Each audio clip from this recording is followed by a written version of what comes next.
வேங்கை வயல் குடிநீர் தொட்டியில் மனித கழிவை கலந்த விவகாரத்தில் 3 பேருக்கு தொடர்பு உள்ளது என்று சென்னை உயர்நீதிமன்றத்தில் தமிழக அரசு தெரிவித்துள்ளது. புதுக்கோட்டை மாவட்டம் வேங்கை வயல் கிராமத்தில் 2022ஆம் ஆண்டு டிசம்பர் 26ஆம் தேதி குடிநீர் தொட்டியில் மனித கழிவு கலக்கப்பட்டதாக புகார் இருந்தது.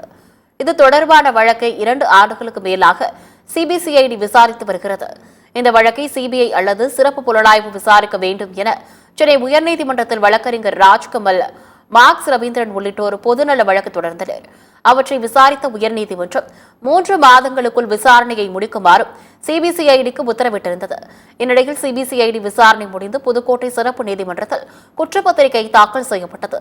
இதுகுறித்து உயர்நீதிமன்றத்தில் தமிழக அரசு தெரிவித்துள்ள பதிலில், வேங்கை வயல் குடிநீர் தொட்டியில் மனித கழிவை கலந்த விவகாரத்தில் 3 பேருக்கு தொடர்பு உள்ளது என்றும், முத்துகிருஷ்ணன், சுதர்ஷன் ஆகியோர் இந்த பாதக செயலில் செய்துள்ளனர் என்றும், முரளிராஜா என்பவர் பொய் தகவல் பரப்பியுள்ளதாகவும் தெரிவித்துள்ளது.